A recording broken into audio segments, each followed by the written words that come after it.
মোদির সঙ্গে বৈঠকে শেখ হাসিনার প্রত্যর্পণ চুক্তি নিয়ে কথা বলেছেন প্রধান উপদেষ্টা ডক্টর মোহাম্মদ ইউনূস। পাশাপাশি শেখ হাসিনার ভারতে বসে দেয়া বক্তব্য, সীমান্ত হত্যা ও গঙ্গা চুক্তি নবায়ন সহ তিস্তা নিয়ে আলোচনা হয়েছে।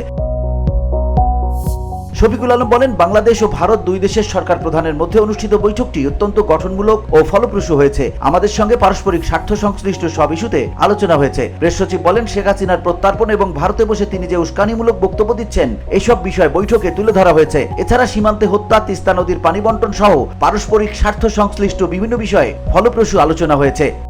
মাননীয় চিফ অ্যাডভাইজার মহোদয় ইন্ডিয়ার প্রধানমন্ত্রী শ্রী নরেন্দ্র মোদীর সাথে বৈঠক করেছেন এবং বৈঠকে আমাদের সাথে যে পারস্পরিক স্বার্থ সংশ্লিষ্ট যতগুলো ইস্যু ছিল সবগুলো নিয়ে কথা হয়েছে এবং আমরা আমাদের যেগুলো স্বার্থ সংশ্লিষ্ট যতগুলো বিষয় ছিল সবগুলো বিষয়ই আমাদের চিফ অ্যাডভাইজার মহোদয় সেই মিটিংয়ে বলেছেন।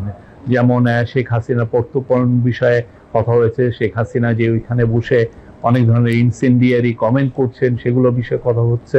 তারপরে বর্ডার কিলিং নিয়ে কথা হয়েছে। আমাদের দুই দেশের মধ্যে যে গাঞ্জেস ওয়াটার ট্রিটিটা আপনি জানেন যে নতুন করে এটার এক্সপায়ার হয়েছে, নতুন করে ট্রিটিটা হওয়ার আবার কথা হচ্ছে এবং তিস্তা ওয়াটার এগুলো সবগুলো নিয়েই কথাবার্তা হয়েছে। আমি বলবো যে মিটিংটা খুবই কনস্ট্রাকটিভ, প্রোডাক্টিভ এবং ফ্রুটফুল হয়েছে।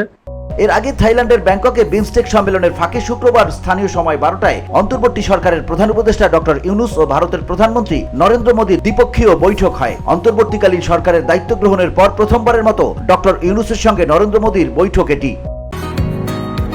বসুন্ধরা, উত্তরা, বনশ্রী, কুড়িল ও বাড্ডা সহ রাজধানীর বিভিন্ন স্থানে অভিজাত ও অত্যাধুনিক মানের ফ্ল্যাট কেনার এক নির্ভরযোগ্য প্রতিষ্ঠান প্লেজেন্ট প্রপার্টিজ লিমিটেড। তাই আপনার স্বপ্নের আবাসনের জন্য আজই যোগাযোগ করুন। Pleasant properties limited, where destiny matches eventually. এর আগে বৃহস্পতিবার বিমস্টেক সম্মেলনের নৈশভোজে দুই নেতার সাক্ষাৎ হয় এবং তারা কুশলাদি বিনিময় করেন। নৈশভোজে ভারতের প্রধানমন্ত্রী নরেন্দ্র মোদী ছাড়াও শ্রীলঙ্কার প্রেসিডেন্ট, নেপালের প্রধানমন্ত্রী এবং দক্ষিণ এশিয়ার অন্য নেতারা উপস্থিত ছিলেন। VOD Bangla news desk.